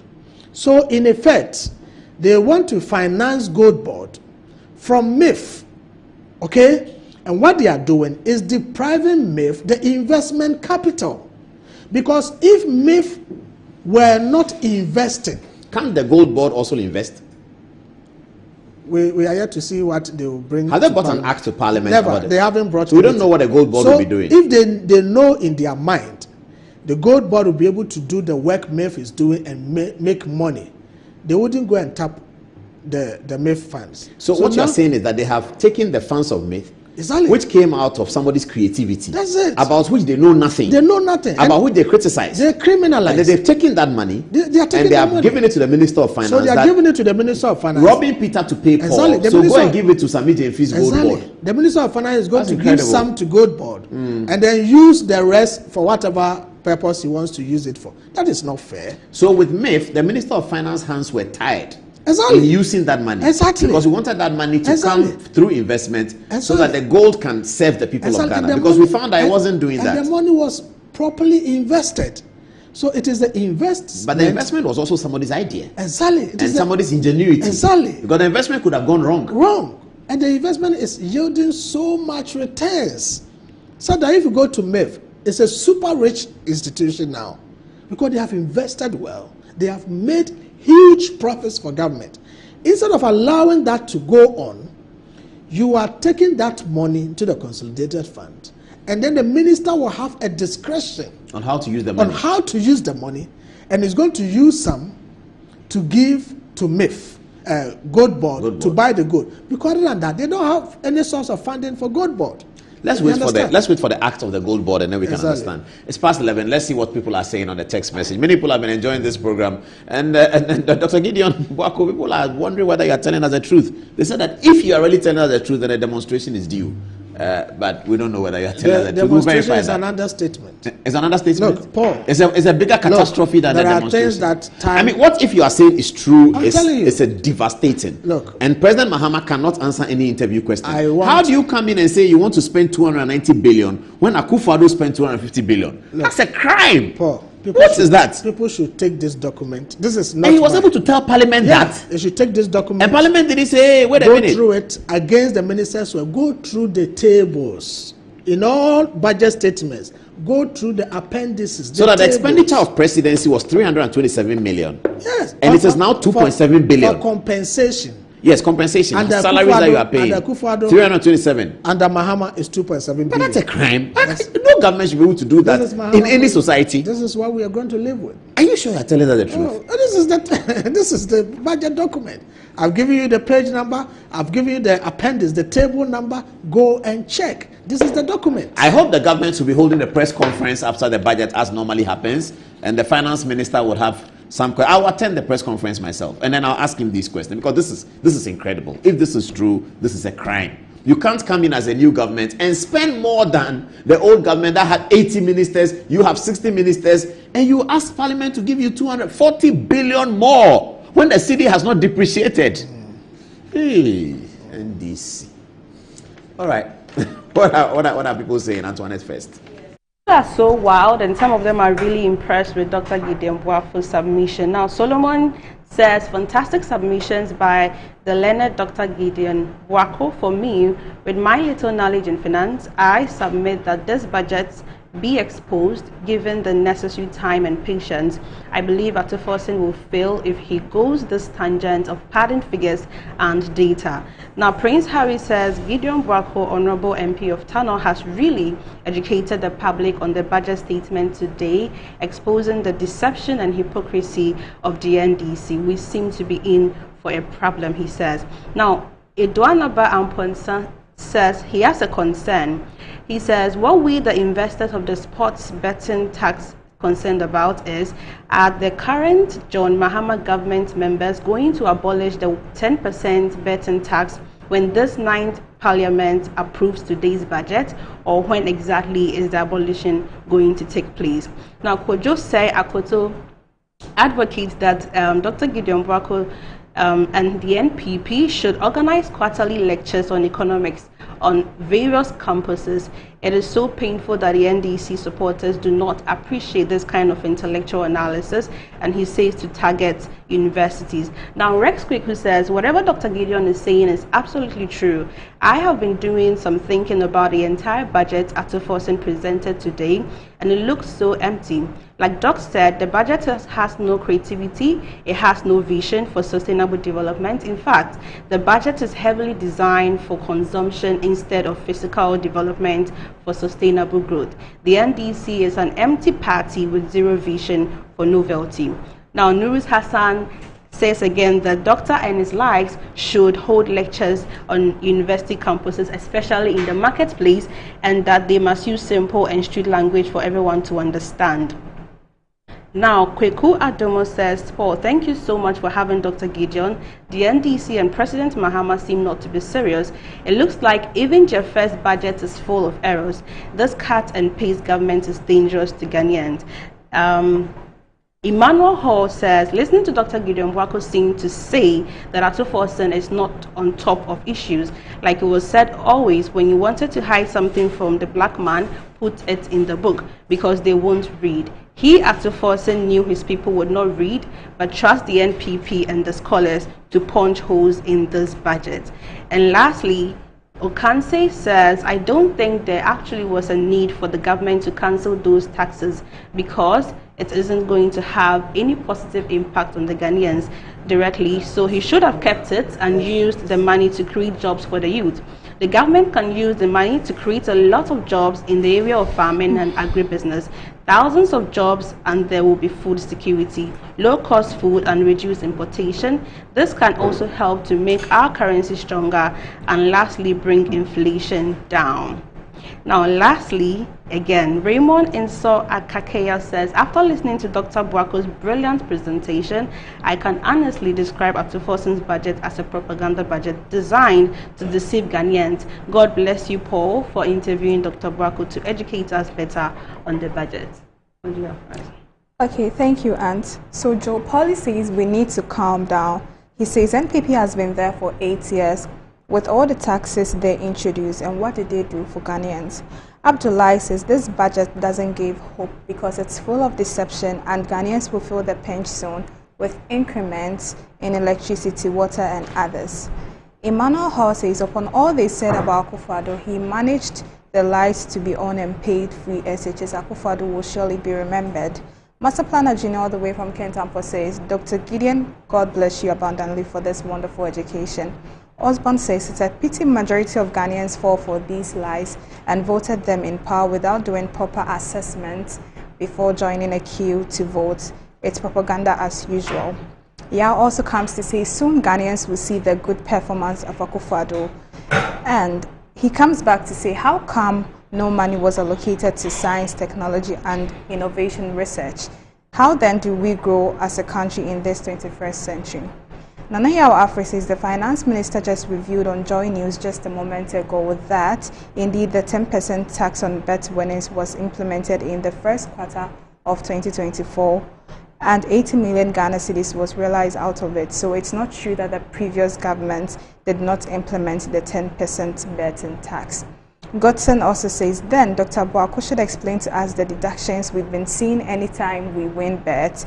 If they didn't implement a betting tax, then somebody somewhere has duped us. Raymond says, Paul, good evening to you and your excellent team. This budget indeed merely aims to deceive Ghanaian voters. After its implementation, reality will set in. Unfortunately, Ghana's economic growth is being managed by these managers. Samuel Fosuba says how the NDC and President Mahama are handling the economy and his appointment of ministers and MDs. At the end of the fourth year, Ghana will be crippled financially. The deception is virtually blatant and it's not good at all. Lastly, Master Planner Junior comes back to say, I agree with Honorable Abujunapo 100%. This Mahama government is the largest in the history of Ghana. Mr. Paul, do you know that Ghana cedis 11.3 billion is allocated to the presidency for 2025? Is that the lean government they promised? Now back to you, Paul. Wow. Okay, a final word. Dr. Gideon Boako, let's talk about debt very finally, 2-3 minutes. Yeah, I think before that, let me place it on record again that I have not said that the sport betting tax was never implemented. What we are saying is that what the finance minister put in the budget, which is a 10% withholding tax on lotto winners, which he described as the same as sport betting tax, was never implemented. That one, the 10% on lotto wins. That was not implemented. That is what the minister mentioned in the That's budget. what he mentioned. So if indeed he meant the sport betting tax, he must come clearer on that. And then we all get the understanding. But as per the budget he presented, that is not what he meant. The sport betting tax was implemented, but the 10% withholding tax on lotto winnings was never implemented, and so he cannot say he's abolishing that. If he says that is the same as the betting tax, then we are saying that what he's talking about was never implemented. That is the case. Wow. Then you see, Paul. Let's talk about the debt. On debt, it's interesting, and I don't understand that of us. He says that government has interest liability of 150 billion cedis to pay. That is, he says 11.something% of GDP or so. I don't know if I got that percentage right. He says 150.3 billion to pay. And out of this, 57.61 billion is due in 2027 and 52.5 billion is for 2028 or so. These are the payments he says he wants to make. Paul, this is the entire domestic interest payments that government has to make.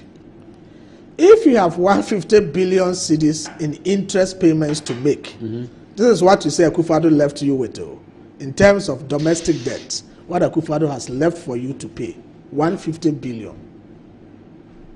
And in 2 months, you have borrowed 72 billion from the domestic debt.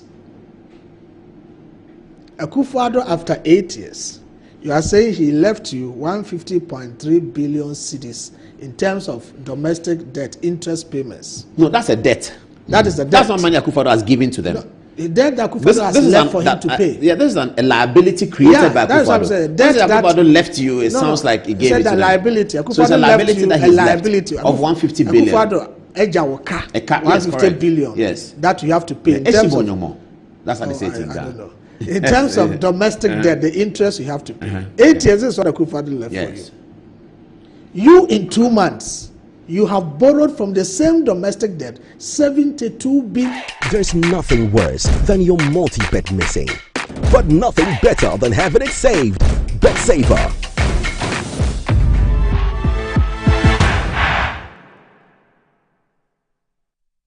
Here's Kwame and Yao. After hours of planning, both have locked in the same perfect multi-bet. Big win for United, over 1.5. And both teams to score in the London Derby. But who could have picked Leicester over City? Or a high-scoring game at the Bridge? There's nothing worse than having your perfect multi-bet missing. But there's nothing better than having it saved. Bet Saver. Win, even if your bet misses. Anti-cavity, gum protection.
Is going to be below what he is inheriting. That one is mind-boggling. Come in. Again, what will be his justification? His gross international reserves is going to decrease relative to what he has inherited. It tells you. He himself is making an admission. Is he going to take the money away? He is not in to do FOCO. That is simply what to force him to say that, look, I'm reducing it. That is why he said today, he says that his projected growth outturn for 2025 is going to be below what he has inherited. Is he anticipating a pandemic or something? No, he says force majeure he says or something. that President Akufo-Addo has left for him can take care of the country for 4 months in terms of our imports cover. That's high. He is going to end the year with 3 months of import cover in terms of gross international results. If you have a leader, finance minister, and he comes to present a budget the US government had, it is not a budget that is going to have shock absorbers, because the gross international reserves serve as shock absorbers to the economy.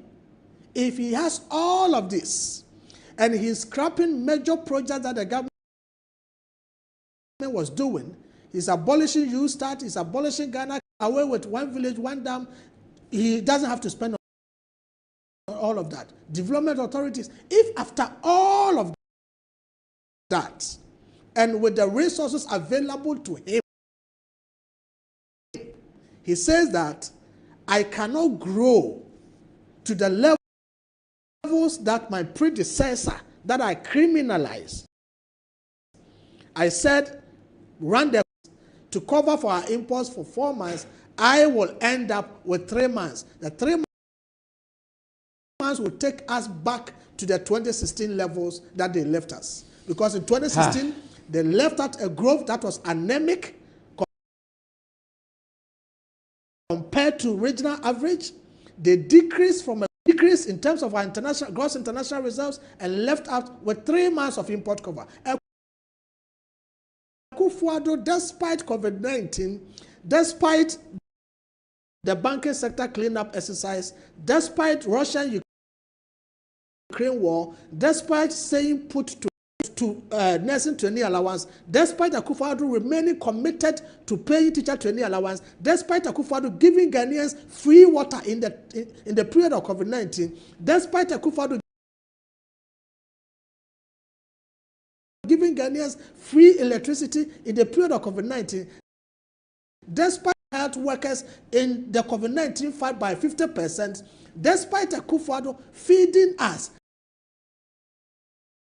providing all of this in COVID-19 lockdown, never said he will not pay salaries, he will not rationalize and bring 3 months pay